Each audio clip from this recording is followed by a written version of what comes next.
گو الله پاکی ناما فرید بلوچ از شهرستان سراوان. امید کنم که الله رب العزت تمام واجانا صحت و سلامت بکن و هیچ گونه سختی و سوری مگن نتن.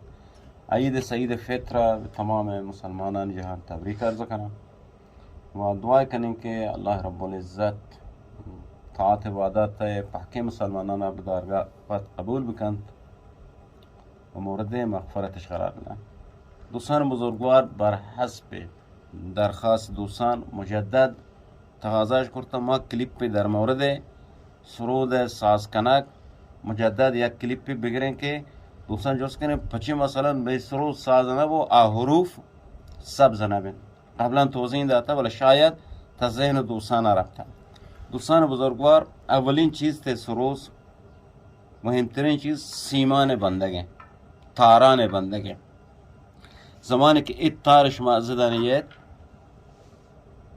بعد این تار نباید سر به سر ببین، نباید دو تار سر هم ببود، نباید این تاران ادا فاصلهش باز ببود. این تار باید به حالت جمع ببین. از دک شما تار بنده بنده بنده بنده بنده بنده بنده تا ادا بعد راست برود. خب نو پدا این تار شما باید زمانی که شما از انتهایی گره بندیتی تا ای جاگه تار شما باید یک کف دست سے نباید توتر بو. اگر از ای جاگه تار شما توتر بو سروز شما سازی ریاره. پدا ای تاران طریقه بندگ اولی ٹیپو مادامی که ما ٹیپ بنده ای ٹیپ دو دانک شیار ما ایجاد کنه، دو دانه دندانه ما ایجاد کنه، یک سرا یک چیره. بعضی سرودان سرا جواب ده، بعضی جهل جواب ده. دومی سیم ما زبان ما اشیاران سرای بور رही، یعنی بعض نروین جهل. بعد این لابسیمانه، این لابسیم از دک مایی بورین گو ای شیطاندار گونه شیطاندار باید مساوی ببند. یعنی ای شیطاندار ادا بورتا بعد ای دندانه خرک که ادا ما بورتا بعد گونه شیطاندار مساوی ببو. اگر دندانه خرک دیگه جای بور رک بود، شیطاندار دیگه جای بور رک بود، باز هم تحقیق ما تأثیر نده. حالا خرک ناتنو گارزن کو خرک ما به حالت کشویی گرین دندانه نی بور رहे گوی گوشوارا ما خرک میزان کنی، یعنی سر خرک باید ادا بود. تای خرک بین ای دوی پینا نبود. ادا پین هست یا گونی پینه یه این نزدیک ای پینه یه. خب نو زمانی که ما این کاران انجام داد، وقتی که خرک ما نه ما جا خرک درگید خرک ما تنظیم کو دیگه ما خرک به هیچ وجه جابجایی نکنه.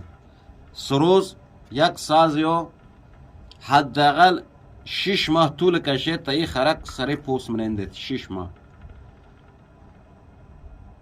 ماه طول کشید. اگر ما بیاین خرک مثلا مروز بیارن ادا پدا بانداتی بیارن ادا ها اس خرک ما سر پوست ننندید سروز ما واس جواب نده. مگر کا استاد بو حرفه‌ای بود که هر کجا بتوان وقت سروز منادید چندین ساعت گونی کار کن تا ایشی که خرک سر پوست منادینید.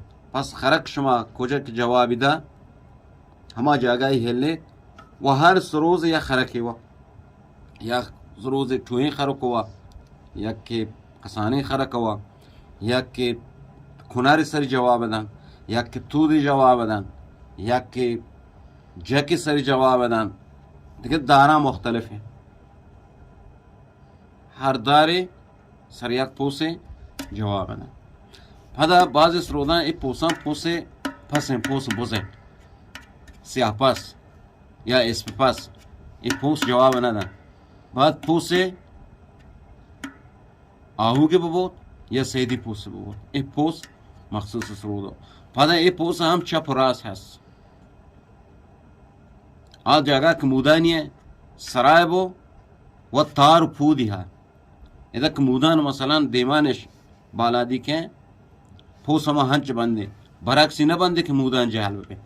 این طریقه پوسه بسته قبلا توضیح دادم.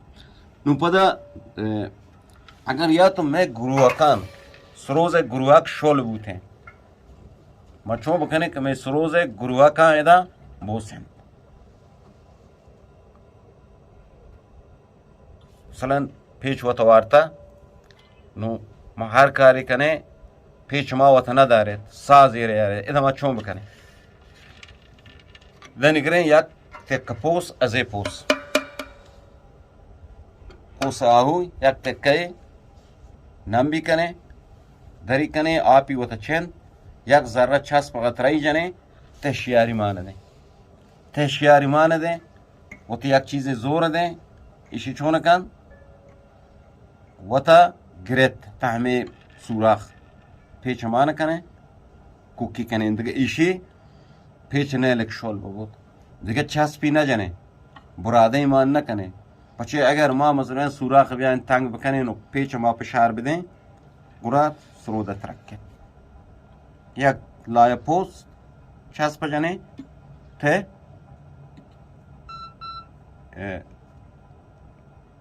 سوراخ ایمان دیم فرق نکن چه ای پیچ بود چه ای پیچ بود چه ای پیچ بود چه ای پیچ بود نون قبلا نیم عرض کو نو ما سروده که کوک کنه کوکی کنه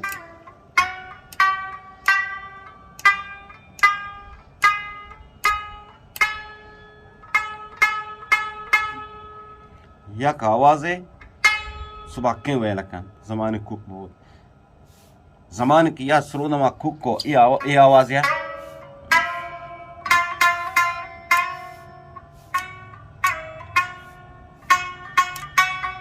یعنی دوپا گیجت خفای آواز بود تار ما کوک نه زمان تار ما کوک کو که سروز ما یک آواز ویل کن سیم ما یک آواز ویل بکن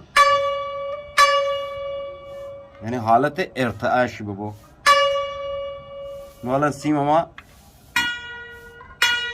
الان کوکی به همون خب کوکی به همون پس ذهن ما باید کار کن عاد نرم افزاری که ما معرفی کن ما را کمک کن بله گشتر ما گو ذهن کار کنه سروز ذهنی سازه نو شما بدرمی ضمن که گو دستگاه سازه کنه شما ذهن کم کم گو آوازان آشنا بود شما آوازان کم کم تی مغز و تشخیص دی و تی سروزا کوک کنید